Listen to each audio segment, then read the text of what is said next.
The decade was the 1960s, and Ellen, a girl of only 12 years, had her life drastically changed. Her parents, the people she loved the most in the world, died suddenly, leaving her orphaned and alone. With a broken heart and eyes still red from crying so much, she was sent to live with her distant uncles in a small town in the countryside. The setting was completely different from what Ellen was used to. Her uncle's house was modest, situated at the back of a small restaurant they ran. The aroma of homemade food filled the air, mingling with the smell of old wood and dust. The faded walls and worn-out furniture told stories of better times. Her uncles, Claire and Robert, were people of few words and many demands. They had accepted Ellen more out of obligation than affection, seeing the opportunity to use the modest money left by the girls' parents to improve their business. The restaurant, once a simple and declining place, received a new coat of paint and some modern equipment. Meanwhile, Ellen was quickly informed that her stay would not be free.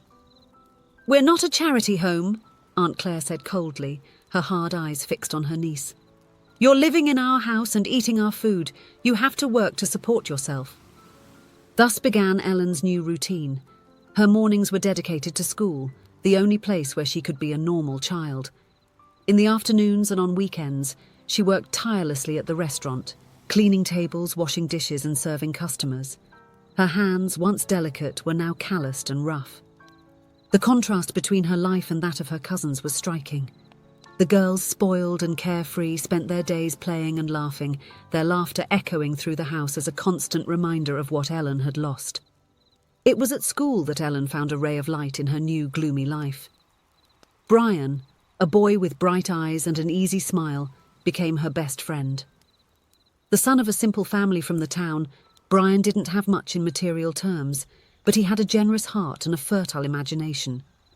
Together, Ellen and Brian turned the moments after school into magical adventures. They fished in the crystal-clear lake on the outskirts of town, invented fantastic stories sitting under the shade of an old oak tree, or simply walked the cobblestone streets sharing dreams and hopes.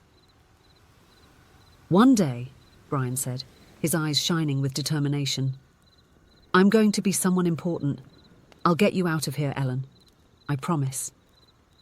Ellen smiled, allowing herself to believe, even if only for a few moments, that a better future was possible. These moments were precious, but always brief. Inevitably, she arrived late at the restaurant, facing Aunt Claire's wrath. "I'm sorry, Aunt," Ellen murmured, head down. "I was with Brian at the lake and lost track of time." The answer was always the same. "That boy is a bad influence, a loafer with no future. I want you to stay away from him." But the harsh words and threats were not enough to keep Ellen and Brian apart. As the years went by, their friendship only grew stronger, slowly evolving into something deeper. At 16, Ellen felt her heart race every time she saw Brian.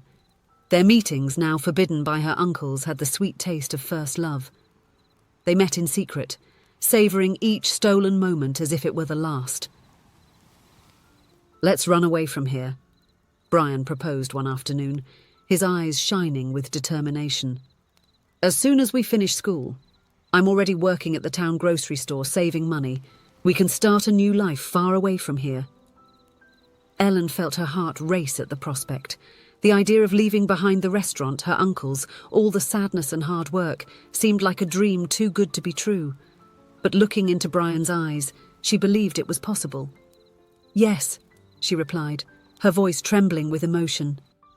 "Let's run away." The following years were a mix of anxiety and expectation.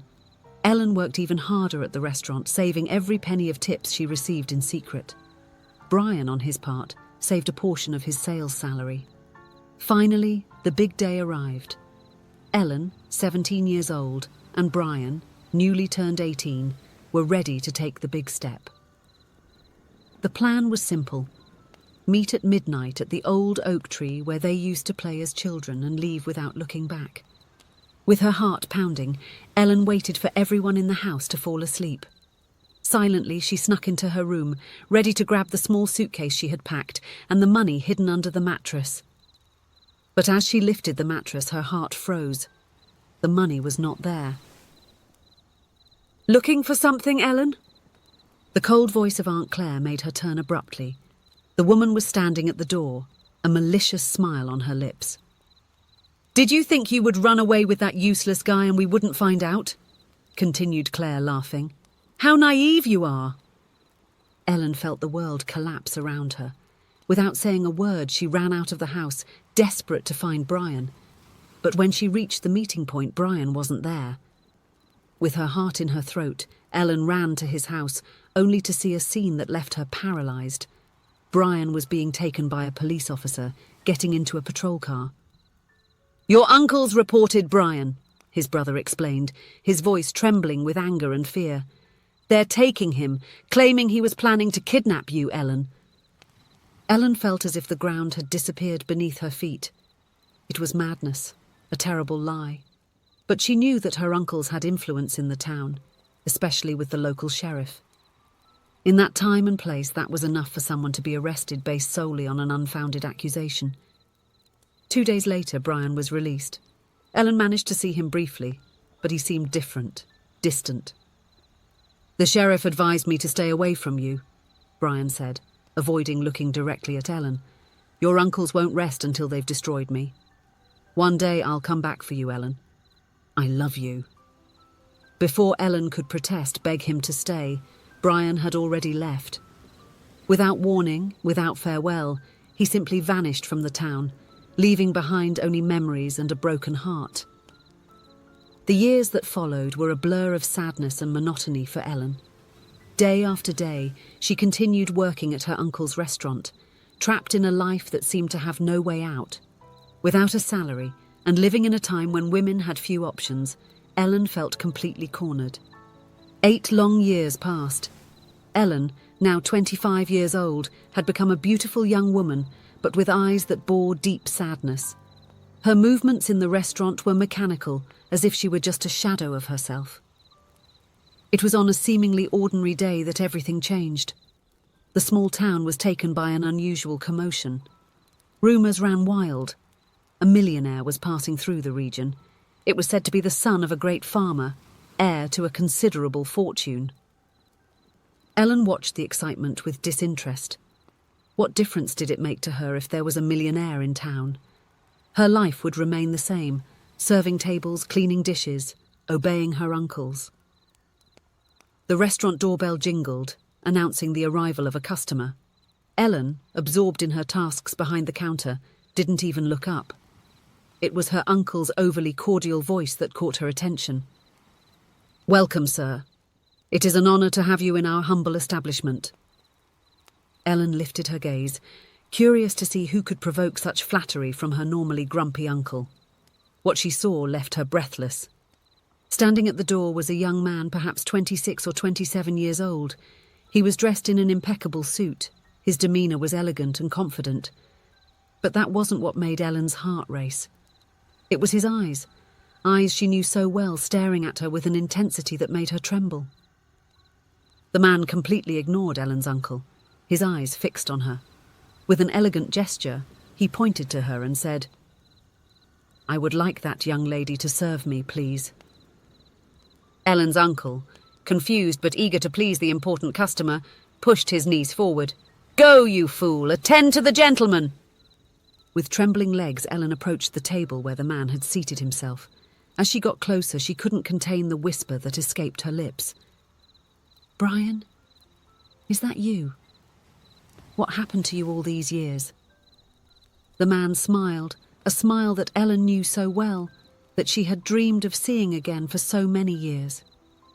Yes, it's me, Ellen, he replied softly. I had to leave. I found work on a wealthy man's farm. He treats me like a son. My life has completely changed. No one here in town even recognized me.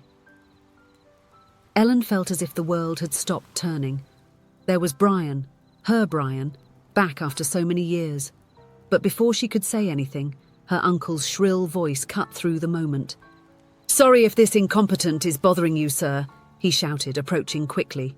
Let me take your order. I don't know why I still keep this useless one working here. Go back to the kitchen now, Ellen. It was at that moment that Brian stood up. With a smooth movement, he took Ellen's hand, his eyes never leaving hers. "Ellen," he said, his voice laden with emotion, "I came back here for you. Marry me, and I will take you away from here." Time seemed to freeze. Ellen looked into Brian's eyes, those same eyes that had been her refuge so many years ago. In them she saw love, promise, and for the first time in a long time, hope. Without hesitation, Ellen let go of the apron she was wearing, letting it fall to the worn floor of the restaurant. With a determined move, she intertwined her fingers with Brian's. "Yes," she said, her voice firm and full of certainty. "Yes, I will marry you." And so, hand in hand, Ellen and Brian walked out of the restaurant, leaving behind a gaping uncle and a life of sorrows and humiliations. The sun shone brightly outside, as if celebrating the couple's new beginning. As they walked down the town's main street, people stared and whispered, surprised to see the restaurant waitress holding hands with the mysterious millionaire. But Ellen and Brian barely noticed. They were lost in each other's eyes, recalling the past and dreaming about the future. "Where do we go now?" Ellen asked, a radiant smile lighting up her face for the first time in years. Brian smiled back, gently squeezing her hand. "Wherever you want, my love. The world is ours now." And so, like in a fairy tale, Ellen left behind a life of hardships to live her own happy ending alongside her first and only love. The path had not been easy, but each obstacle overcome had led them to this perfect moment. As Brian's car left the small town behind, Ellen looked out the window, watching the familiar streets disappear into the distance.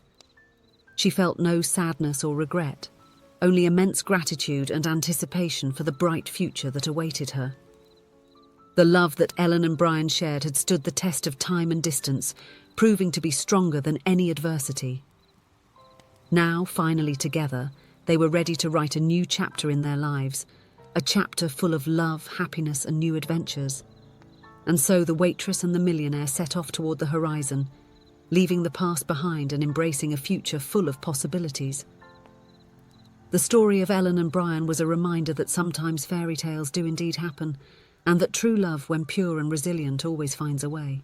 If you enjoyed the story, please leave a comment with a rating from 1 to 5 to show how much you liked it. Also, watch the video that is now appearing on your screen. See you soon.